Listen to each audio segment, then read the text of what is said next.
guided us by the Qur'an and make it our guide, light and mercy.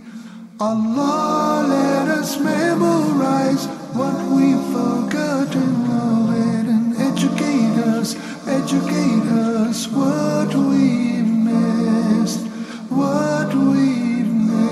Oh Allah, grant us the ability to recite it day and night and make it an argument. Assalamu alaikum wa rahmatullahi wa barakatuh. Welcome to your show, In the Light of the Qur'an. Today we have a light that inshallah we hope will shine on our lives and will help us really understand this world and prepare ourselves for the real life on the Day of Judgment.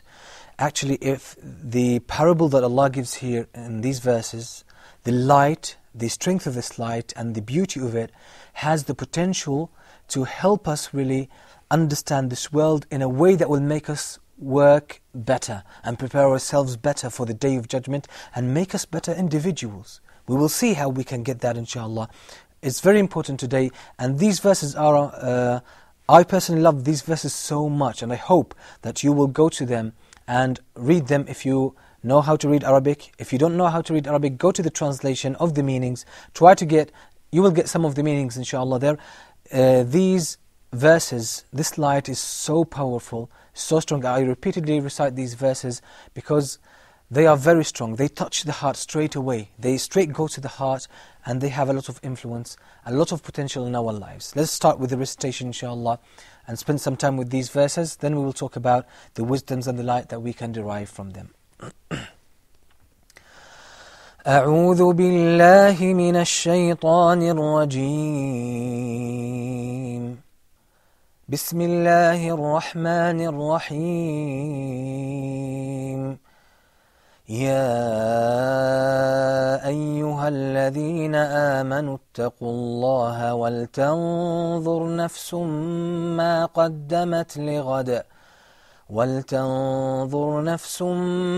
قدمت لغد واتقوا الله إن الله خبير بما تعملون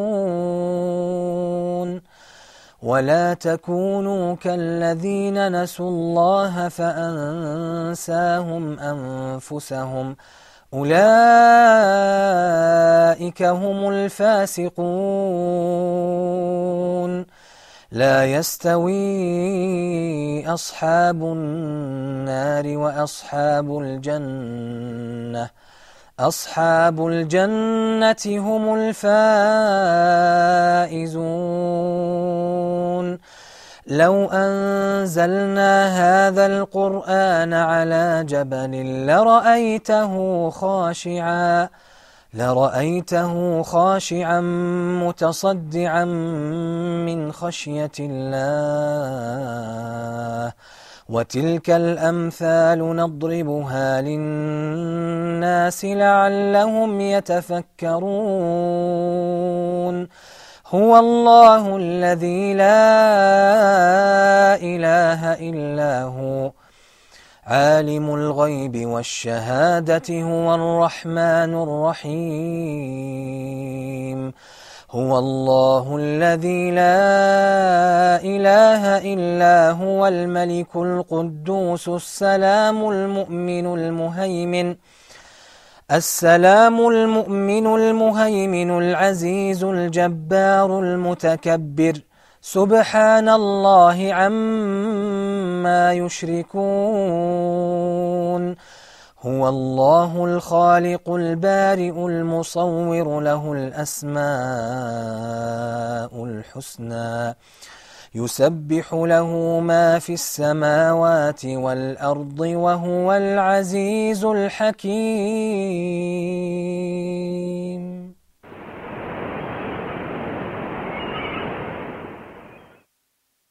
Assalamu alaikum wa rahmatullahi wa barakatuh. Welcome back. Now these beautiful verses contain a very strong message, a very profound meaning. Allah starts by calling us with the name of faith, O you who believe, O believers, O you who believe. And we know that once we hear this statement, that there is a precious advice Allah is giving us. Now Allah says, O you who believe, fear Allah. Have righteousness, have taqwa, fear the punishment of Allah, protect yourselves from the punishment of Allah, and let every soul look to what it has prepared for tomorrow. Let every one of you consider what he or she has prepared for tomorrow. Now which tomorrow is this? Is it the day that comes after this day? What kind of tomorrow? Allah is talking about here in these verses. This tomorrow is the real tomorrow. Now there is the tomorrow that we know that comes a day after the present day. But there is the real tomorrow that we should prepare ourselves for. This is the most important day, the most important tomorrow. So let's see what this real tomorrow is. The real tomorrow is the moment when we leave this world. The real tomorrow is the moment where we stand before our Creator. The real tomorrow is the moment where it will be decided for us whether to go to paradise and dwell there forever, or to go to the hellfire and be there and remain there forever. So that's the real tomorrow. So many people prepare themselves for the future. When you ask someone why they save a lot of money, they say for tomorrow, meaning for the future. Tomorrow, tomorrow. So many people among us, they have plans, 5-year plan, a 10-year plan. Some people have a 20-year plan. Some people have a lifetime plan for tomorrow. The people prepare themselves for the future. But what is the real future? What is the real tomorrow? It is the moment when we will stand before our Creator and our destination, our destiny, real destiny, will be decided. So Allah is saying to us, Allah is addressing us with the name of faith. O you who believe, fear Allah, be dutiful to Allah, and let every soul look at what it has prepared for tomorrow. What have you prepared for that day? Good deeds, righteous deeds, wonderful deeds. What have you prepared for that day? Now once we read this verse, we have to stop. We have to take a moment with ourselves. We have to see what we have really prepared for tomorrow. Is there a lot of sacrifice? Is there a lot of striving we prepared? Is there a lot of charity that we paid for the sake of Allah? Is there a lot of difficulties that we overcome for the sake of Allah? Is there a lot of dedication for the sake of Allah? Is there a lot of achievement that we made for Islam? What have we prepared for tomorrow? The real tomorrow. Or have we wasted our time preparing for the day, for the days that are to come in this life? And maybe you will prepare yourself for the years to come, and there's a possibility that you might never live to reach those days and to benefit from what you have prepared. But once you prepare for the day of judgment, for the real tomorrow, you will never miss on that. It will come to you. You will face it on the day of judgment. Then Allah says that Allah is very well aware with what you do. Allah knows what you do, and He will make you face it on the day of judgment. Then Allah says to us, that's a very important warning, a very important light. Allah says that do not be like those who forgot about Allah. So many people live their lives unaware of Allah. They're unaware of the teachings of Islam, of the commandments of Allah, of the light that was sent to us by Allah. They are unaware of that. What happens to these people? Allah will cause them to forget about themselves. How? By not knowing, by misleading them away from what is beneficial for them, what is really beneficial, not what they think is beneficial. So the people who are far from Allah, Allah will only lead them to what is evil for them. Look at the people of disbelief. Maybe they have a lot of wealth, they pretend or seemingly they enjoy their lives, but in reality they are not. Their lives are miserable. They're looking to fill the gap, the vacuum, the emptiness that is in their hearts. Why? Because Allah caused them to forget about what is good for themselves. Because they forgot about Allah. So the punishment, the recompense will be in accordance with their actions, with our attitude. So let's remember Allah, let's be mindful of Allah all the time. So Allah will guide us to what is good for us. Allah will choose for us what is good. It's very simple, it's a clear equation. There's a lot of light and wisdom in these wonderful verses. Then Allah says, now the people who have Allah caused them to forget about themselves, these are the wrongdoers. They will go to the hellfire. Then Allah says, the people of the hellfire are not equal. They do not equal the people of paradise. The people of the hellfire, the people of paradise are not equal. There's a huge difference between them. There's a huge difference between what is good and what is evil, between righteousness and between wickedness. The people of paradise will be in joy and blessings and ecstasy, whereas the people of the hellfire will be in the fire, in the middle of torture and chastisement.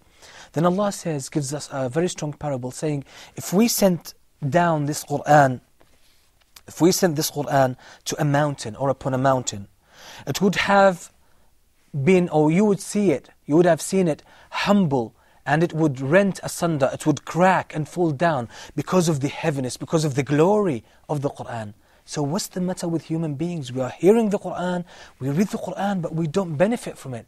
So unfortunately, the hearts of some people have become more hardened than rocks, than mountains. Allah is saying, if we send down this Qur'an to a mountain, you would have seen it humble itself because of the glory of this Qur'an. You would seen it rent asunder and break down because of the weight and the light and the wisdom of the Qur'an and the greatness of the words of Allah subhanahu wa ta'ala. So what's happening to us? That we are not benefiting from these words of Allah subhanahu wa ta'ala. Then Allah says, such Allah gives the parables and the similitudes to mankind in order to incite their thinking, to make us think, because examples help us draw parallels, so we start to think. It causes us to think, to come to conclusions, real conclusions. So the mountains would benefit from the Qur'an, so why don't we benefit from that? Why don't we prepare ourselves for the real tomorrow? Then Allah starts to describe and talk about Himself. And these are wonderful verses. Why did Allah mention these verses about Himself just after mentioning the example of the mountain?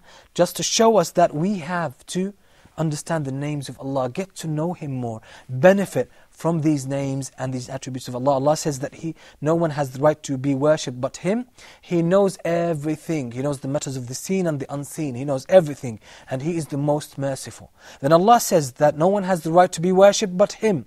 He is the King, He's the sovereign of the world. He is the most praised, and He is the highest, He's the most high.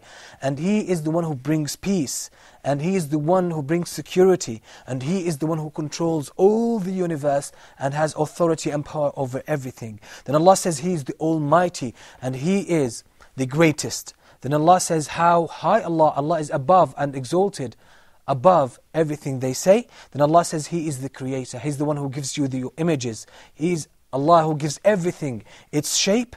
He has the most beautiful names. Everything glorifies Him. Everything in the heavens and the earth. Whether we see it or we don't see it. The plants, the animals, the rocks, the mountains, everything glorifies Allah because it knows that Allah is its Creator, and Allah is the Most High. Allah is the Most Wise, and Allah is the Almighty. This is the description of Allah. Now these verses contain a very profound message that we should prepare ourselves for tomorrow. How can we prepare ourselves for the real tomorrow, the day when we meet our Creator, is by understanding the Qur'an, benefiting from it, and trying to do as many deeds as possible, especially in the best quality that pleases Allah subhanahu wa ta'ala. And all this we can achieve it through understanding the Qur'an, contemplating it, benefiting from it, from the light of it. And this is what the show is all about, and understanding the names and attributes of Allah and benefiting from the light and the light they give us. I ask Allah subhanahu wa ta'ala to help us benefit from all of these, and until we meet with more light from the Qur'an, I leave you in peace and in the care of Allah subhanahu wa ta'ala. Wassalamu alaikum wa rahmatullahi wa barakatuh. Allah pardon us by the Qur'an. Allah pardon us by the Qur'an, and make it our guide, light and mercy. Allah, let us memorize what we've forgotten of it, and educate us what we've missed, Oh Allah, grant us the ability to recite it,